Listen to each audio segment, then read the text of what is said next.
story like the back of my hand. 'Cause I've heard it all before. You always say that you're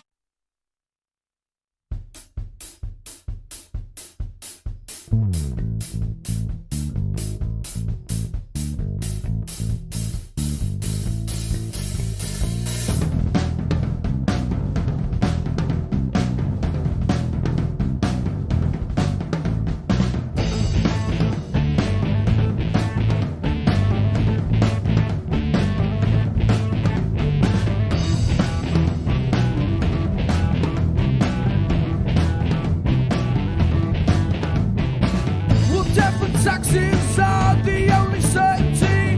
Well, 20% of people of society.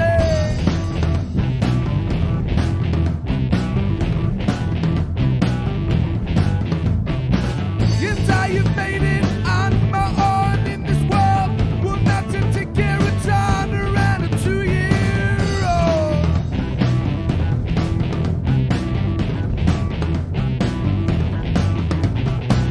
I'm gonna start my own nation and do my own thing, and I will be king. I'm gonna start my own nation with myself for preservation. I'm gonna start my own nation with myself for preservation.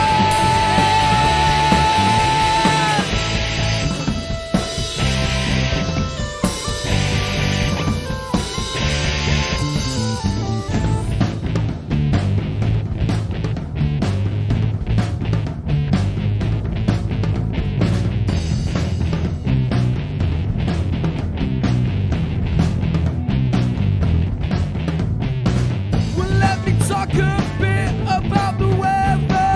You must admit it's not very clever.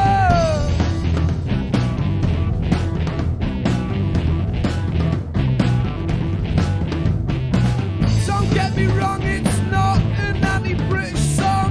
Well, there is nowhere I would rather be wrong.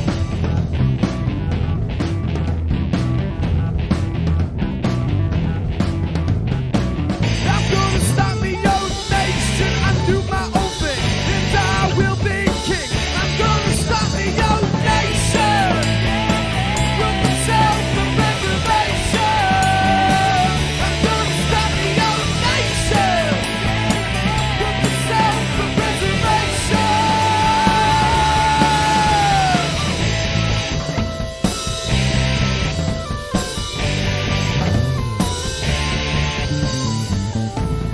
There are just a few things that I would like to say about the UK and how I think it has gone astray.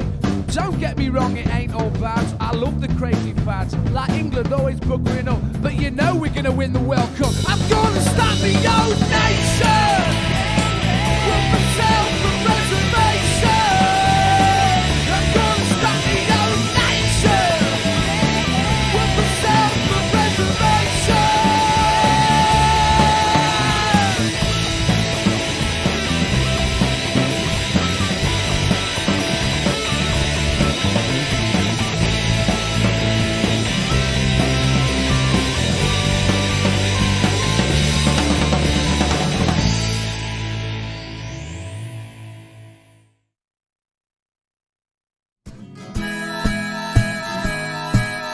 Keep the red flag flying here.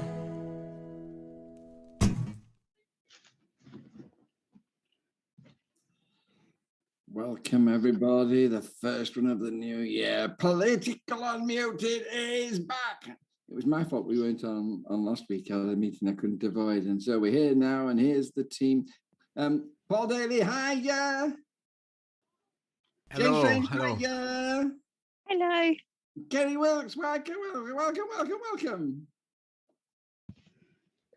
Your mission today, should you accept it, is to give socialist thoughts on a number of topical issues. Paul, is this mission impossible for the team today? Now we've got a great team. And this is a bit of a new new thing, isn't it? So Kerry's going to be on once a month. We're going to have Chantel Lunt on once a month. Laura's going to be on once a month, and we're going to have a mystery guest on once a month. So we've got a little thing going on at the moment, which is really nice. So yeah, so Kerry's a bit of a recurring character now, and I think I like it's the way you say that, Paul. I will. so yeah, it's gonna be a nice, fun year on Political Unmuted, I think. So if for a maths teacher, what you've done is you've devised a program which is going to be 1 + 2 recurring. Yeah, I don't think it works like that, but yeah.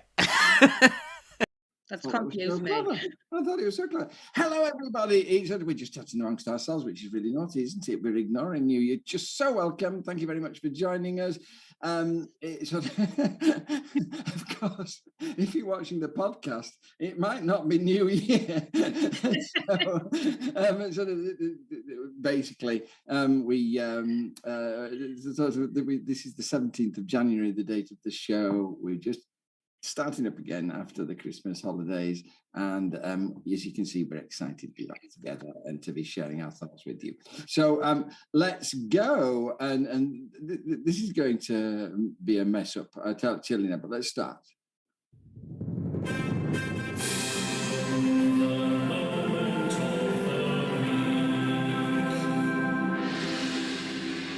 It's not at all. It's not at all. I've asked my guests today to tell me the targets for the year. It's the beginning of a new year. It's good that we set ourselves targets. Listeners, if you're on the chat, what's your target for the year? Is it your political target for the year? Have you set yourself one? What would you hope to see or do or achieve? Or what developments are in the pipeline for you this year? Share them, and we'll see if we can. I can read them fast enough to share them out. Let's just see. Let's start with Jane. What's your hope for the year? So this is super hard, John. This is a really hard, especially at the moment when you just feel like, what can you actually achieve on your own, and it doesn't feel like you can achieve very much. So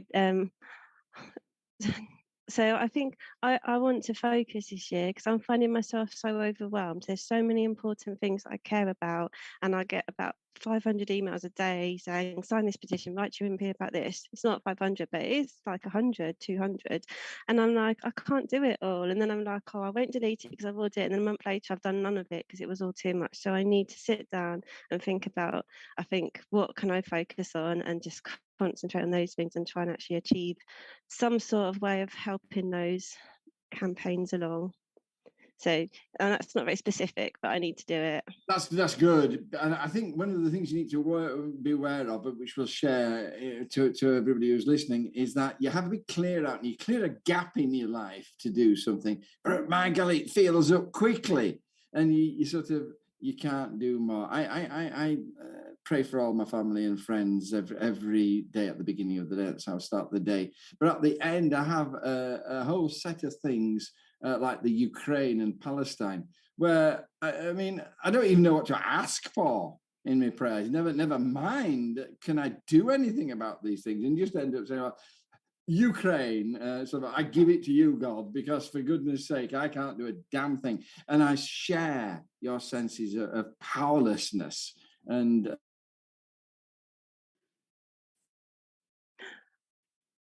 Has John been snatched away from us?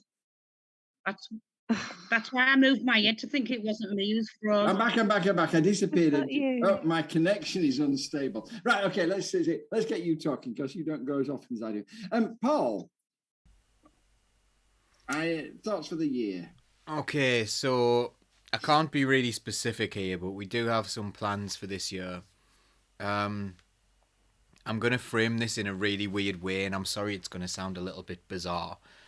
But those of you who've watched for a long time will know that I've kind of shrunk and I got smaller over time. Now, that was totally for me. If anyone else doesn't want to shrink themselves, that is perfectly fine. I don't think, be as as long as you're happy with yourself, do that. Shrink myself. Do that. But if you want to shrink yourself, then you can. So one of the things I had to do in order to shrink myself and become a bit fitter and leaner and happier is accept reality. So the reality was that I was overweight and unhappy with that, and it was making me like kind of miserable. I didn't feel very happy. I didn't feel very confident, and I didn't feel very fit and healthy. And I was worried about what was going to happen. So I accepted the reality of where I was. I accepted that I could change that, and I accepted that I would have to do some hard work in order to do that. None of those things were actually easy or very nice. We need the left to do the exact same thing. Accept reality, and there are so many realities on the left. One of them is that a lot of people who profess to be on the left aren't on the left. So, like, Keir Starmer, people like that, people who are pro-monarchy, if you're pro-monarchy, you cannot be on the left. You just aren't. You believe in inequality, therefore, you're not on the left. So accept these realities, accept that you're not going to get a fair run in the media. Accept that you will be treated badly. Accept that people are going to say horrible things about you.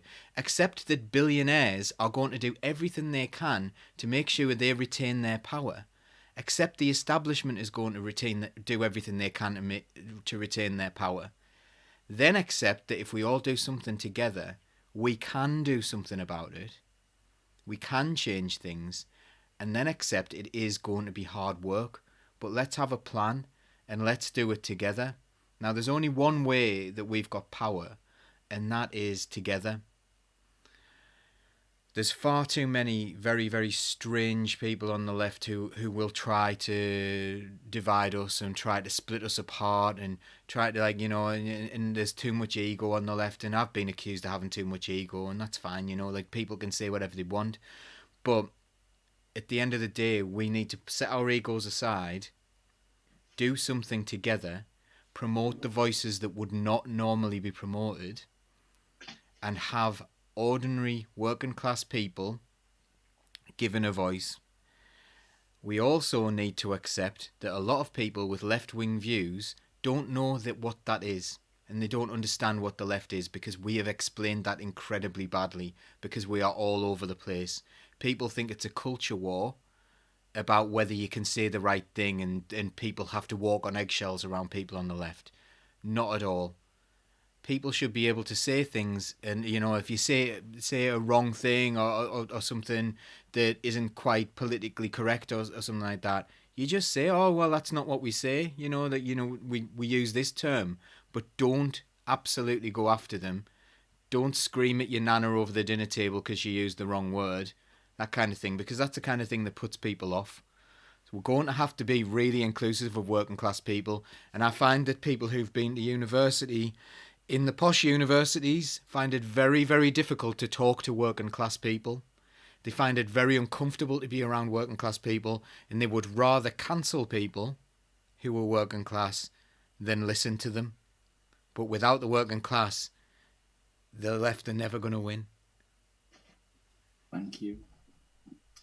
Right, everybody, did you hear that? Okay, well, we can go home now. That's us settled for the year.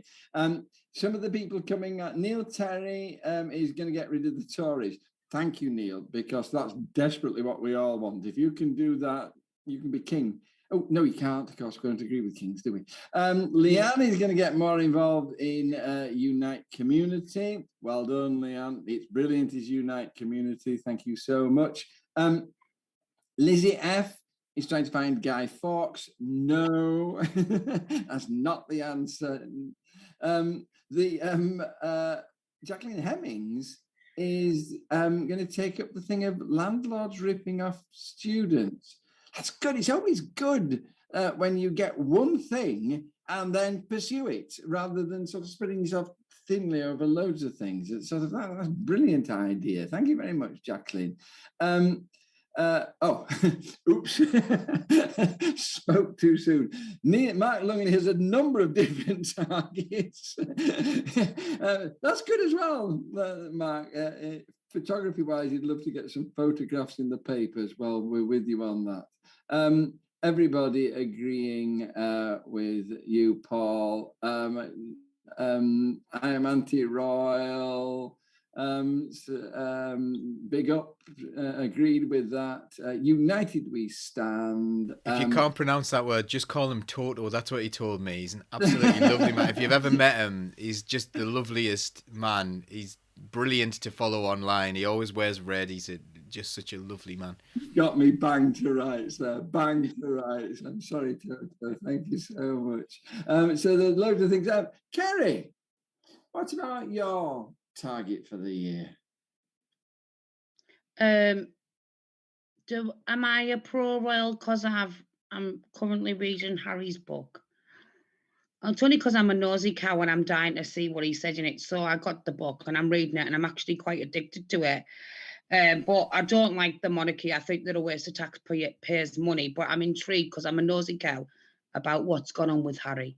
That's following celebrity. That's fine. That's the same as like in the Kardashians or something. That's fine, but that's what the royal family are. I'm literally like this with it, and I can't close it. But that's okay. You can be interested in them whilst also thinking the institution's terrible, because it's not about the people who are in the royal family. It's the institution that's the problem, not the individuals. And he's been in, but I don't really. Previous years, I've set myself up for goals that I've failed at. So currently, I can't swear on this, and I know I can't swear, but my ambition for this year is actually to tell more people to F off and leave me alone and don't treat me like you know what. And that's my ambition for this year, and not take the rubbish I've previously taken. Am I allowed to say that on here? Well, I didn't stop you. And I know that might sound really. My only thought was I'm going to tread very carefully with you, Kerry. What are you trying to say, John? Laura Lee Daly, I think we know her. This year, No, we don't. I'm going to not give my time to frauds or people who don't deserve it. And Leon, here, solidarity. I don't know. Laura agrees with me. She just words it better. And sort of Neil Terry, as well as getting rid of the Tories, is going to bring in anti-gravity, which will be good for us all. You have to avoid the traffic jams. Okay, here we go. Let's start the show. Now it's time for the big story. It's a bit old news, is this, but the big story this week is that speech, the New Year's speech by Rishi Sunak, where he set out his priorities. Your priorities are my priorities, he told us, and he set out his priorities for the year. I think it was absolutely critical that we have a look at that and we have a think about what he was saying, and we look at it in a socialist kind of way, politely, but nevertheless sort of begin to get to the bottom of it. Paul, how much of a disappointment was it to you? It depends. It's a very low bar of expectation. I would have expected that he at least addressed some of the things that actually matter, like the cost of living crisis and things like that, because it's not really a cost of living crisis, is it? It's a cost of capitalism, a cost of greed crisis. That's probably why I didn't really mention it. So when Sunak, what was his big thing? His big thing was talking about teaching maths till they're 18, which implied that, like, oh yeah, the reason that everyone's poor is because they can't do maths. The reason that everyone's poor is that they aren't being paid enough and they're being encouraged to get into a lot of debt to fuel capitalism. That's what's going on. And, when you have energy firms now, like, the energy firms, gas prices are now lower than they were before the war, before, and before, what was the thing that caused it before?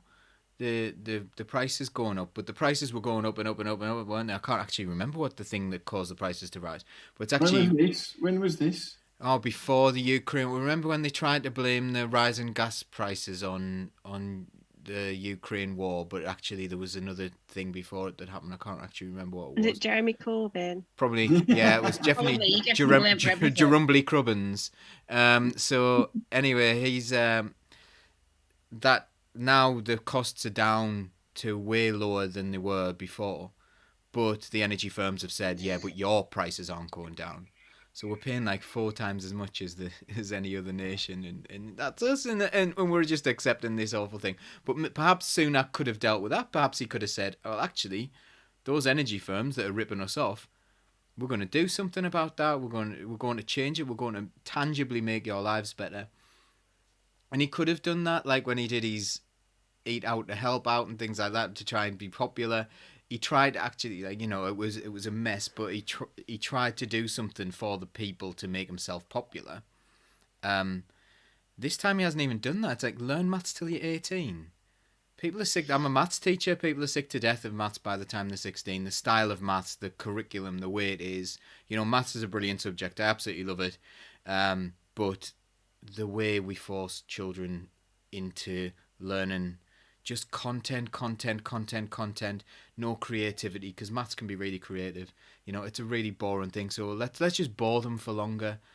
That was, and I don't really know what else. And then, do you want me to talk about Starmer's as well? No, but I'll ask Jane about Starmer's response. Okay, and, but yeah, that's.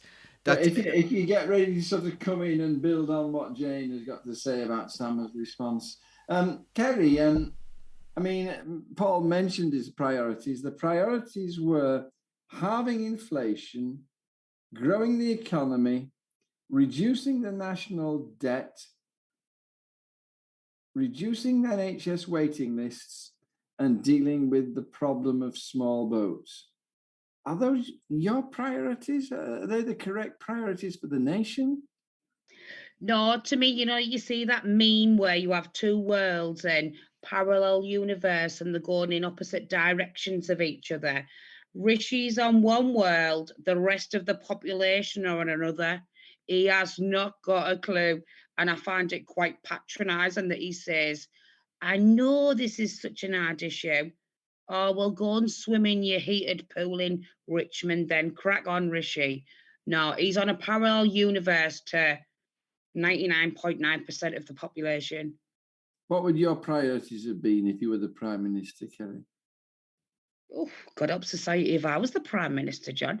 But looking after our own, you get all these patriotic people who say, let's send all these, I voted for Brexit, but that's a different story. But all these people, let's look after our own. We need to look after our own. We need to look after our own. But we need to look after our grannies, granddads in care homes who need social care. We need to look after our poorly people. We need to look after the most poorest in society, the most disadvantaged families, where Sunak hasn't got a clue about that. So how can he comment on stuff like that? He doesn't know what it's like to go live on universal credit for a week, a month, a year. He has not got a clue. And I think that it's so patronising for him to be saying, we need to be doing A, B, C, and Z when he's never lived it himself. And I find that beyond patronising. And as for Starmer, don't get me started on him, because at the moment I am, at the moment it's making me question. Well, I can't vote for Labour currently while Starmer's the leader. I'll be openly honest. I'm going to come back to you, Kerry, in 2 moments about that. Okay, don't let me forget. If I try to move on, say, you ask me a supplementary. Jane, I've been shutting up the other two because both of them wanted to say something about Starmer's speech. Starmer's response was next day was his take back control speech. Now, we have Sunak really, and Kerry's hit the nail on the head. Nothing. Who on the population has as their priority reducing the national debt? I think most of the population couldn't give a damn about the national debt. And they sort of accept worrying a bit how we're going to pay it back, but that's not their priorities, is it? So this is Starmer's big opportunity. Did he take it? I think he thinks he took it, but I say frustrating. It's ironic, really, because I think I'm the only person who really didn't want to talk about Starmer because I'm so annoyed with his constant, complete lack of political nous or economic understanding or any sort of empathy for people. I'm just so angry with him, with making these ridiculous statements about, we're not going to get our checkbook out. You can't spend your way out of this mess, a mess where our public services have been run down over 12, 13 years by underfunding. Of course, spending will go a long way towards fixing some of it. And he's not offering what we really need. And it's so sad because I do think what he says he's offering is better than what the Tories doing, but it doesn't go anywhere near enough what we need in this time of absolute crisis. And I don't think I can believe a word he says because I can't think of anything that he said that he hasn't really outright lied about in the last few years. So it doesn't matter what he said because it doesn't mean anything. But I think what annoyed me too, he did make what you might think are some good points about the fact that it wasn't the war that scrapped home insulation and banned onshore wind and stalled the British nuclear energy rollout. Those are the points that he thought it was a good point to make that the Tory government was responsible for.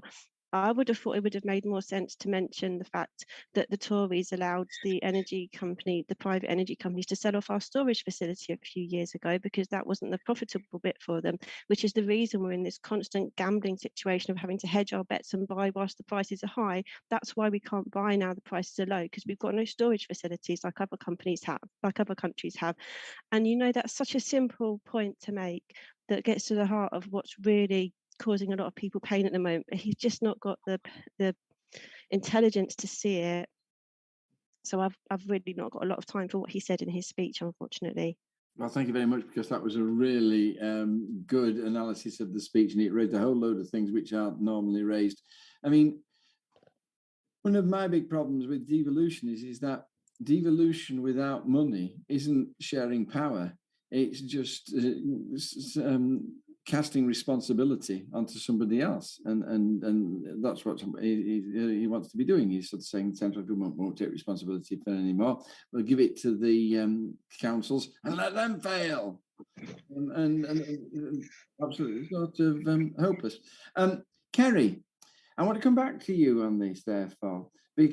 Sort of now, Jane, she says, yes, it's going to sort of it's useless, but at least it'll be a bit better than the Tories. Now, what you say is, I can't vote for that man. So the question that sort of would be asked by anybody who supported Starmer is that, but won't all that mean that the Tories stay in power? If you don't vote for Starmer's Labour Party, now it wouldn't matter if we had PR, you could vote for who you please, but we don't. We have first past the post.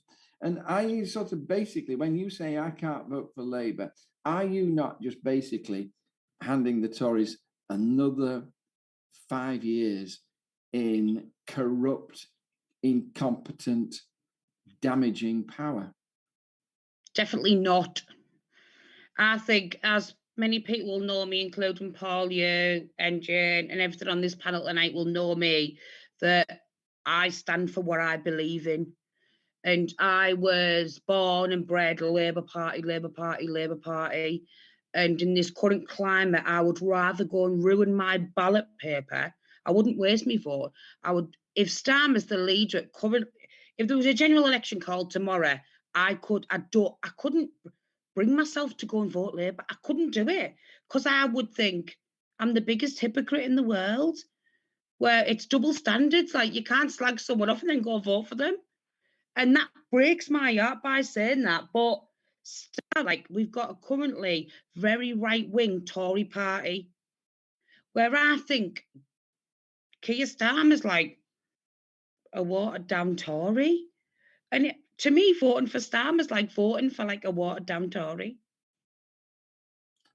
I'm just looking to see the response on the comments, Kerry. And basically, a whole load of people agreeing with you. By golly, Jane, they think you're wonderful. But I've known this for ages. But Labour is worst. At least the Conservatives don't pretend to give a toss about us. I despise the Labour Party more than the Tories. They've worked hard for that title. It's almost a skill. Starmer is relying on people being too fed up with the Tories that they'll vote Labour. Labour isn't offering any alternative at all. It's the same stuff said differently. And that's the problem, isn't it? And the danger for Starmer. God, there are so many people, even within the Labour Party, who just actually can't see any difference. Paul, you wanted to say something about Starmer as well. Yeah, it's a little bit on that. People are saying this thing of like, oh, if you don't vote for Labour, you'll just get Tories. I don't care what colour tie my Tories wear. If they've got the exact same policies, I don't care whether they're wearing a red tie or a blue tie. It doesn't matter. Their policies are almost identical. They are extreme neoliberal. They are extreme capitalist. They want to privatise the NHS, which has come out this week. They think he can self-refer for he's not even clever either. You think he can self-refer for internal bleeding. What in the world was that? The guy is a muppet. He's an absolute muppet, and everyone, the whole establishment are gathering round to protect this man. He's an absolute plant. Again, this is to do with accepting reality. We need to accept the reality that the Labour Party are not left-wing. Not in the slightest. They are very, very comfortably right of centre. If you look at it by any measure. If we talk about, I think we're talking about the gender recognition stuff later on as well. They are not socially liberal. Not really. Not more so than the Conservatives. Economically, they are just about as far to the right as you can go, because they want to see lots of privatisation. They want to see, us paying for things. They don't want to really help ordinary people out. And the only thing they've got is this badge of credibility that the Labour Party used to be left-wing. So they're trying to use that to sneak into power so they can do nothing with that power other than have power to do what the Tories would have done anyway. So what's the point? What's the point? We need to do something totally different here.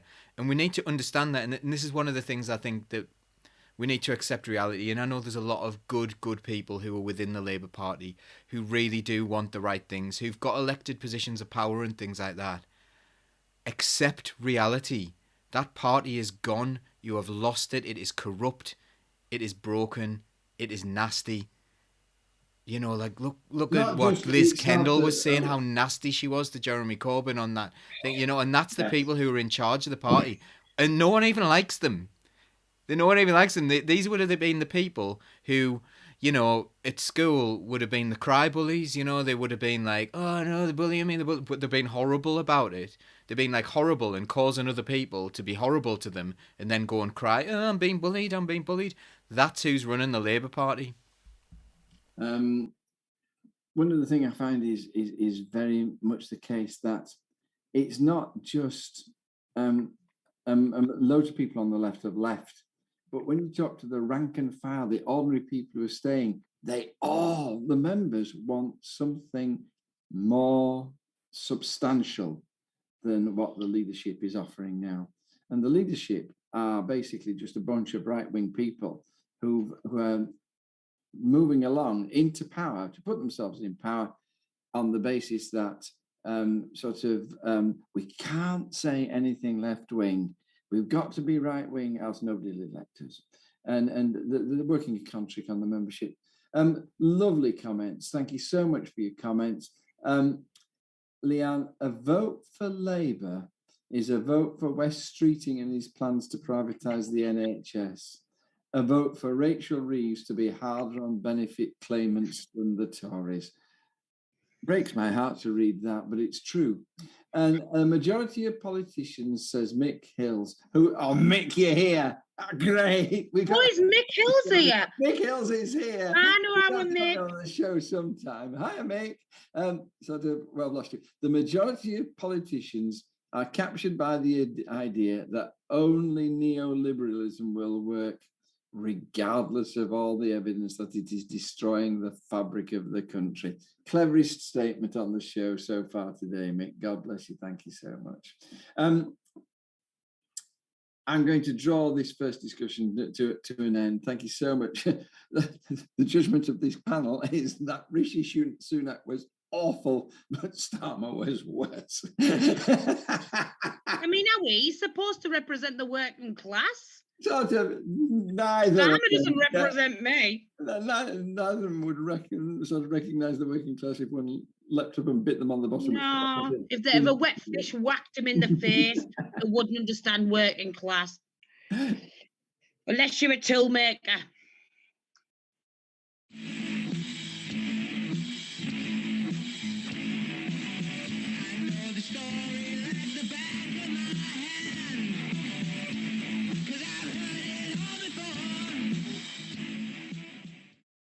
Jacqueline Hemmings, the whole thing is heartbreaking when you consider what we could have had. Oh, yeah.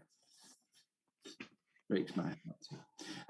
We're going to move on. We have two cracking topics for you. The first one I'm going to ask the panel about is just basically the situation regarding the strikes, and particularly the Tories' response to the strikes. And I'm just going to let Kerry go off on one for a while. Kerry, tell us all about it. No, I just think that the working class have opened their eyes.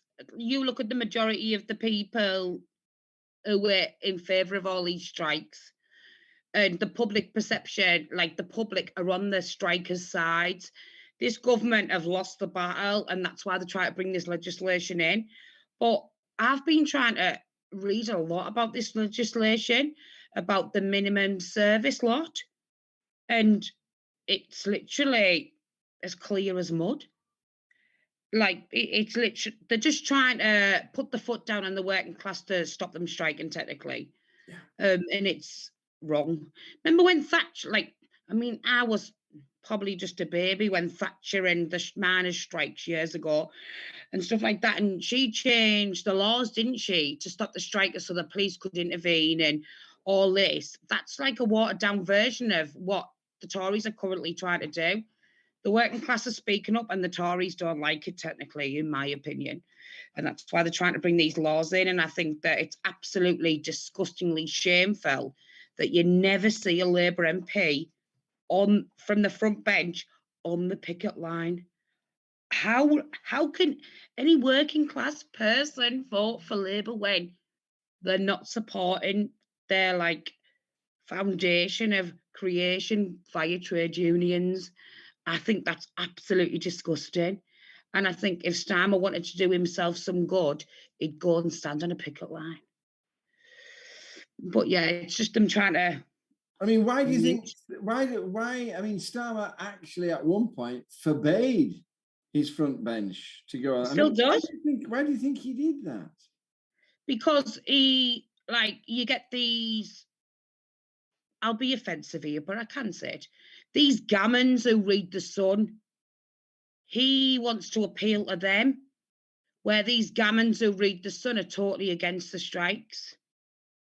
So he wants to appeal to them now, or these blue-collar people, like blue-collar working class, like above working class people, he wants to appeal to them, and their lives are affected by the strikes. He needs them to vote for them.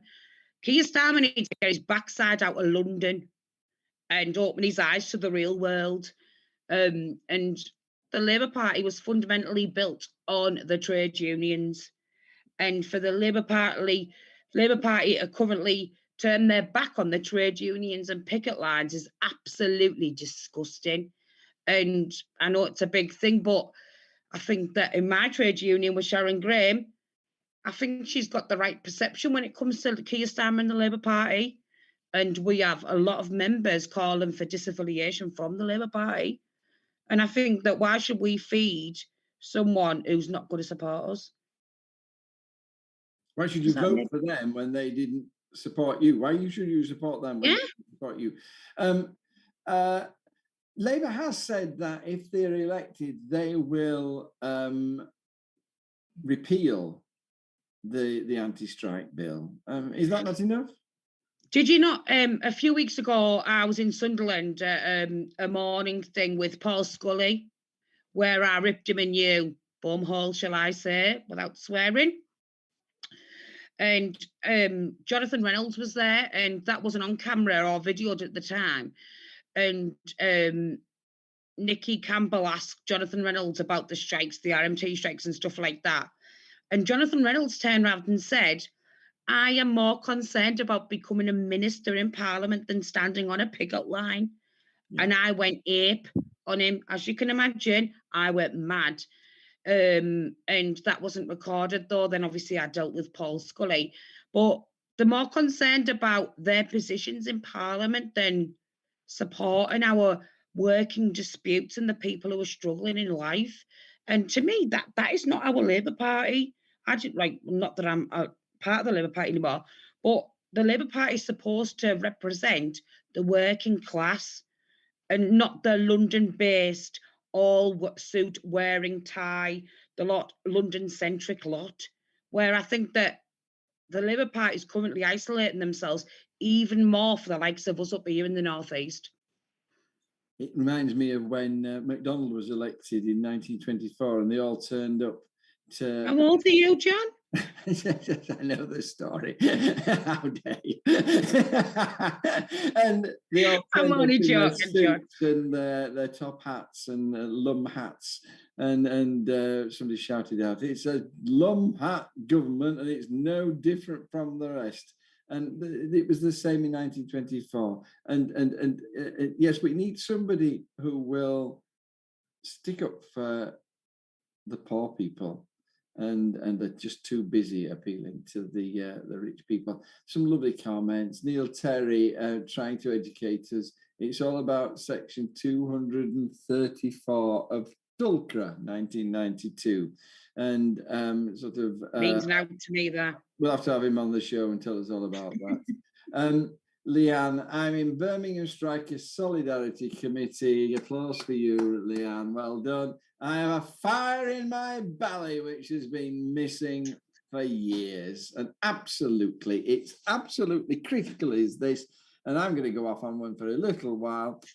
We've been asking the poorest people of this country to pay the bill since 2010. And it's reached the point where we're asking them to pay the bill at the cost of keeping themselves warm and feeding their children. And there's no wonder that people have at last stood up and said no. Good on them. About bloody time too. I've been waiting for it. James. Right, okay, let's go back and I'm going to backtrack and I'm going to sort of... Okay, you've got the strikes. We don't agree with the government. We support the strikes. But what's the... I mean, are you really suggesting that the government ought to just give in and give them the 10%, the 17% for the nurses that they're asking for? I mean, is that the answer? Well, is not the government, is there any credence, is what I'm asking, to a government that says we can't afford this,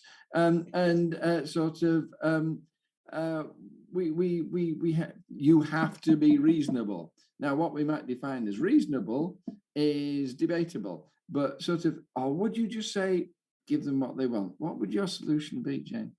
So there's a few aspects to this. So yes, I do think that we should give the workers what they're asking for in terms of the pay rises. And I do think that as a country, we can afford that. And I do think that if we did that, it would be a huge, well, I say boost the economy within the state we're in.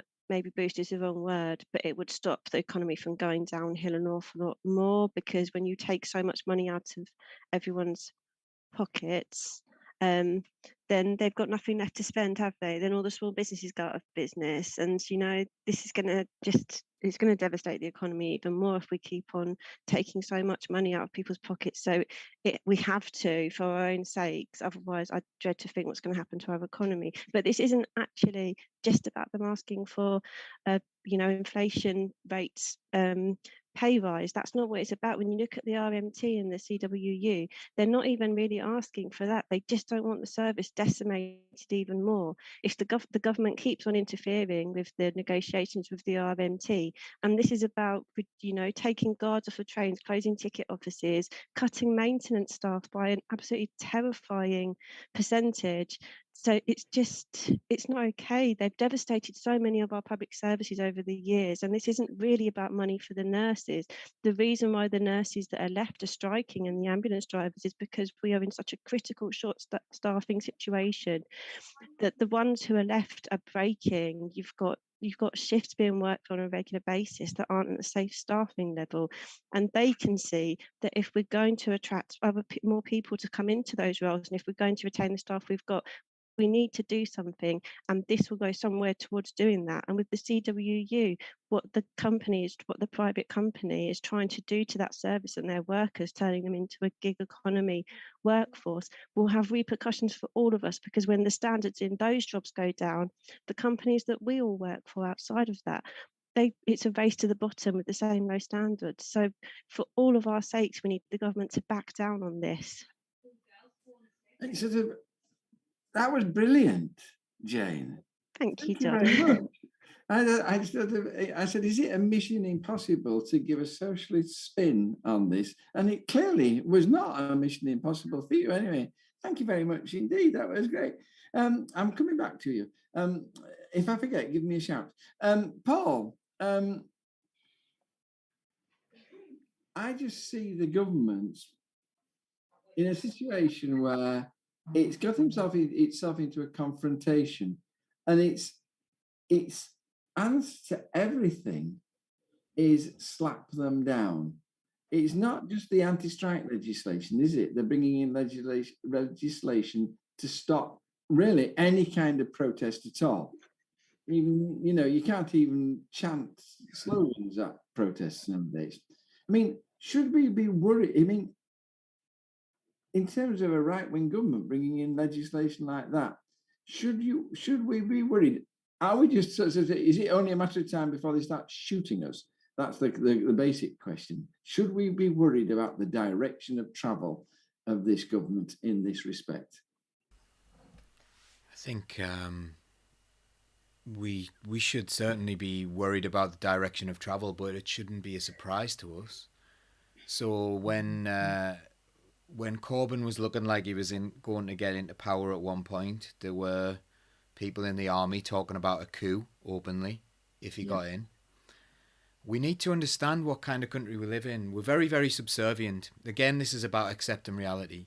We're very, very subservient. We're very timid. Like, you know, Rishi Sunak at the moment is saying that he wants to bring in the trade union laws in line with Germany and France. France? You're joking. France are out all the time. France wouldn't accept this in the slightest. He's just completely lying about this. But it's very instructive about what these people actually believe about us, about workers. They hate us. We're there to serve them. They're there to take the profits. And they often say trade unions have too much power. In the 70s, when the trade unions did have some power, it was a much more balanced economy. Things worked better because the trade unions balanced things out by restricting bosses' pay, and there couldn't be as much inequality because they had to raise workers' pay. Now it's just given out to shareholders and things like that. So people are talking about, you know, we can make like 19 million profit, but we can't afford to pay our workers a little bit more. We can make billions of profit, and we can't afford to pay. They can afford the profit, like on top of after everyone's been paid, giving a load of money away, or share buybacks, or all those things. They can afford that, but they can't afford to pay people enough to live their lives. That model's broken. So you need someone else coming in there, which has been in traditionally the trade union movement, to come in and say, no, we're together and we're not going to accept this. But they hate it. The people in power absolutely hate it, and they do want to slap us down. And if people do get out of line, you know, shoot them. You know, I think it would come to that if they really, really wanted to do it. You know, like, again, there are people who are different levels of compassion. I know that during during the poll tax protests, there was a marked change in the way the police behaved. After Thatcher left power and John Major came into power, all of a sudden they weren't hitting people as much anymore and so on. So maybe the likes of John Major maybe had more empathy than the likes of Keir Starmer would have to those workers. You know, like, but you've got to be a worker and you've got to be in it to understand these things. Now, a lot of people have been striving to get themselves out of that worker bracket. So we've got a lot of people who maybe are senior leaders in schools or, you know, managers of companies who actually don't really relate to a cleaner. They're a bit above them. They like the idea of the social structure and the social hierarchy being different. But we know that workers are workers, and that's what they really, really fear. They know workers are workers, and they want to see us serve them. I remember somebody coming in talking to Setchfield at CLP on that very issue, that there's a whole load of people who think they're middle class and you're not. You're working class. You sell your labour for pay. Jane, I said I was going to come back to you, and I'm going to ask each one of you in time, but we are running out of time. It's as always, failed as a chat. Mick Hills, who everybody he just loves, I shouldn't have said anything. He's going to get a big head. So he says that the union leaders are showing how opposition is done: skill, dignity, knowledge. He's sort of yes or no. I agree, Jane. Yes. Kerry. No comment. Would you do it differently, union leaders? For the union I'm in, yes. Okay, come on, spill the beans a bit more on this, Kerry. Sort of, what's the difference between the way your unions are doing it and the other things, and how would you change it? I have to be very much on my guard, as we all know.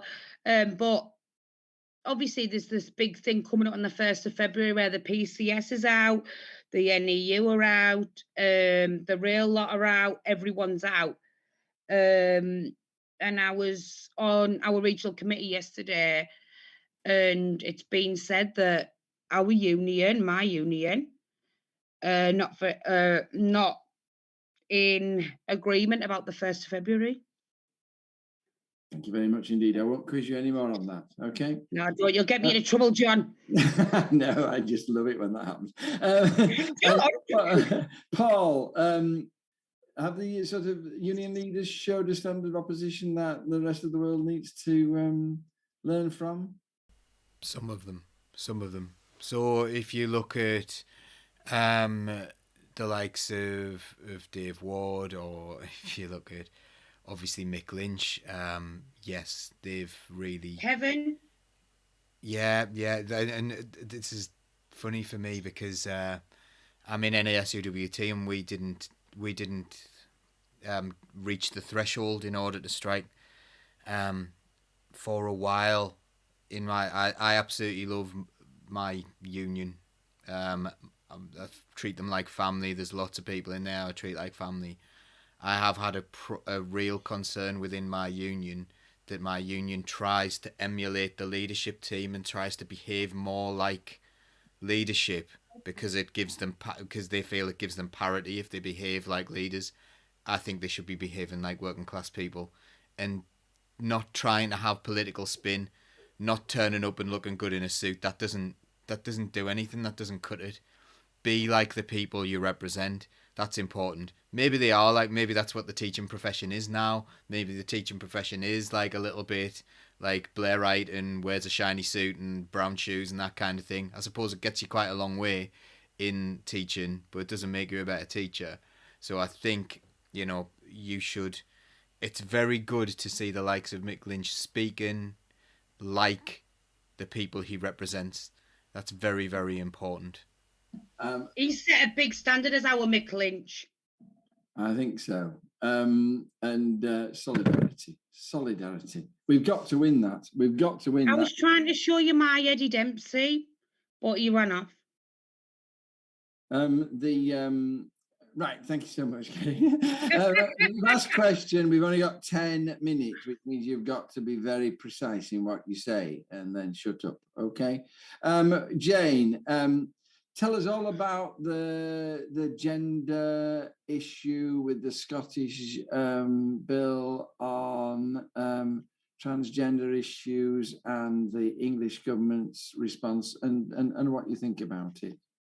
So the Scottish Parliament have passed a bill regarding gender recognition, and this would allow trans people to have an easier process in gaining a certificate, which would allow them to change their gender on official documentation. Basically, it's actually quite a small thing in the scheme of things, but it would make a huge difference to those people's lives.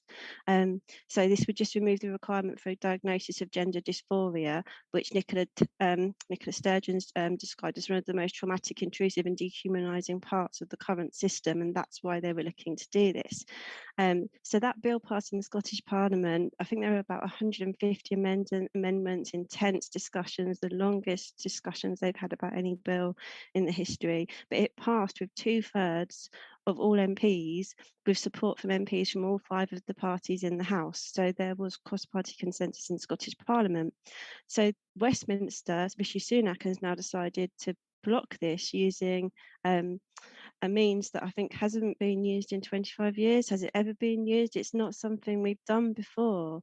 And he's decided this is what he wants to stand up and show power over Scotland for. So obviously there's a whole question about democracy here. The Scottish Parliament have democratically decided to take this measure. It really has no bearing on England or the rest of the UK. I can't see any reason for Westminster to interfere in this. And I think this is going to push Scottish people who wouldn't otherwise have done so when there is an independence referendum to vote for independence, because this exemplifies why Scottish people wouldn't want Westminster involved in the government of their country, because this is just completely unjustified. I would say there's been a 5-year consultation for this piece of legislation, extensive research into what to do, and as I say, there's been 150 amendments which have actually watered it down significantly, I would say, and there's it doesn't override the Equalities Act. So there's a lot of fear mongering. I think you always hear when a common thing that comes up is the claim that trans people might use this legislation to try and get into single sex spaces of the alternative sex to attack people, which is obviously extremely offensive as a claim. I'm sure there's people who've heard this a lot and might genuinely think there might be an issue with this, but actually the Equality Act, for one thing, would prevent trans people still going into single sex areas of the trans person's self-determinated sex. So that wouldn't actually be an issue, even if that was something that was a real thing that would be a dangerous thing that could happen. So there's been a lot of scaremongering, and I think from the Conservative Party in particular, I think 3 Conservative MSPs voted for this, but there was quite shocking, what I describe almost as filibustering by the Tories in the Scottish Parliament, talking through it, requesting a vote on every amendment, even when the people who'd put the amendments forward didn't want them. They did everything they could to try to prevent this from going through. And it really is just dividing. And I think I read a comment about stoking division and fear about a vulnerable group of people so they can revive their electoral prospects, which sounds exactly like what they're doing. Thank you. Yes. First of all, Leanne, I'm so sorry. Yes, that's my timing. Leanne says, I don't think you can do this justice in 10 minutes. So much misinformation is being spread about it. That was before you listened to Jane's excellent summary. I hope that you can forgive us a bit. But then Leanne goes on to say, trans rights were always protected. It's a poor excuse to yet again use the trans community as a political football, and I think that was what Jane was saying. Jacqueline Hemmings thought it was disgraceful. Sunak should have kept out of it. I'm going to ask you the difficult question, Paul. should, I mean, the reason that Sunak's stopped it is because he says it is so out of kilter with law in the rest of the UK, it'll cause chaos. I mean, should the rest of the UK be thinking about bringing in the same rules as Scotland have? Yeah.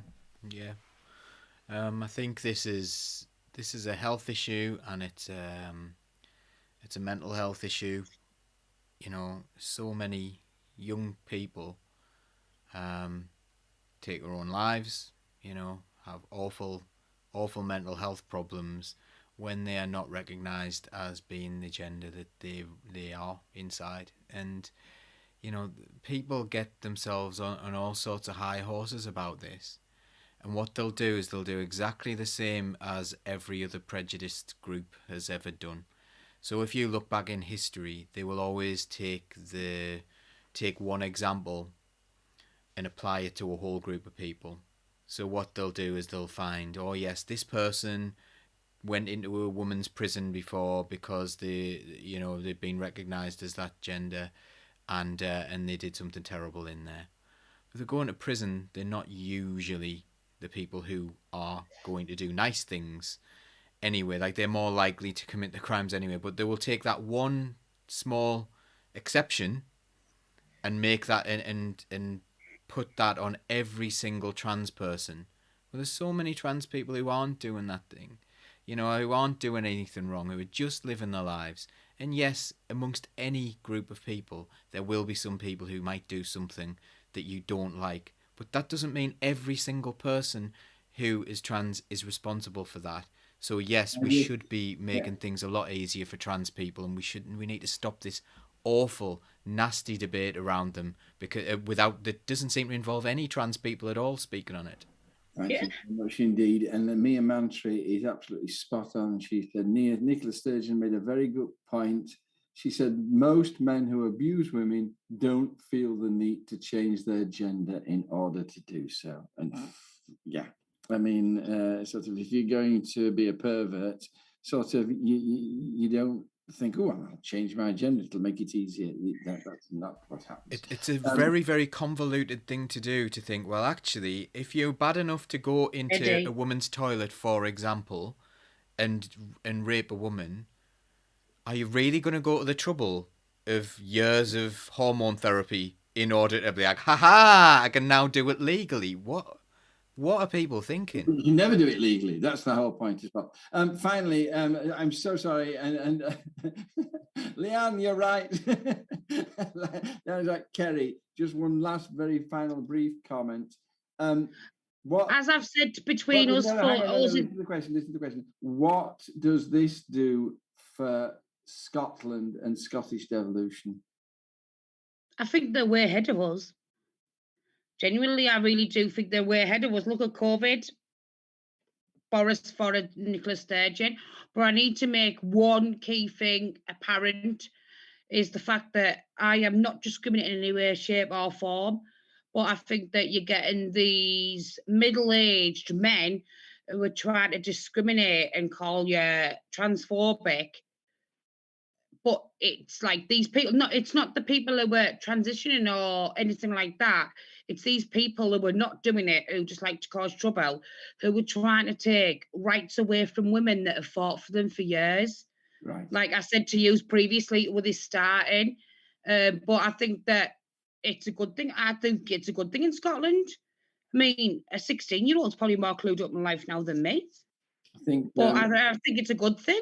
I think also Jane's point that this is anybody in Scotland who was wondering whether they wanted to be independent is now going to say, well, that you know, if Westminster is going to step in and start changing our laws, we clearly need to be independent. I think the hatred doesn't come from.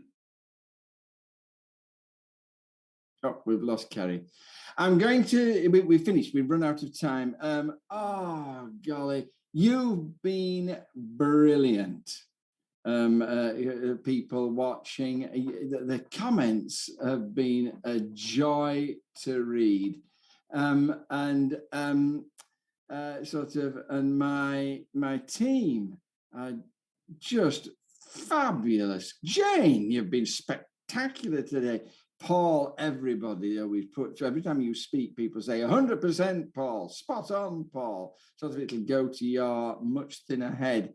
And Kerry, we've lost Kerry. She's frozen on my screen. If you can hear us, Kerry, we love you. You were great.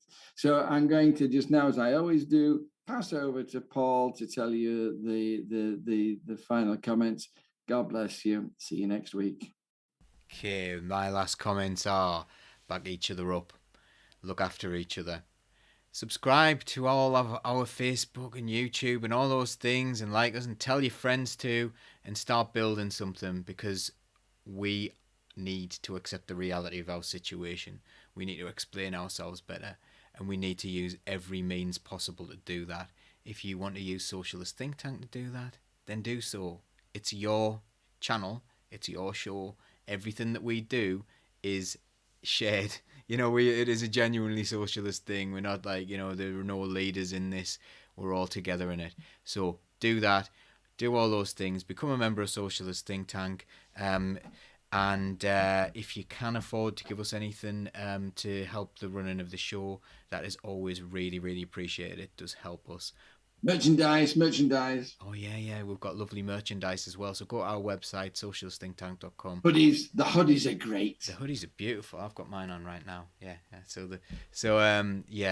please do that. Please get involved. Tell people about what we're doing, and take care of each other. Take care of yourselves, and I will see you very soon. Take care, everyone.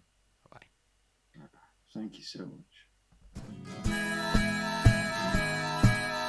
Keep the red flag flying here.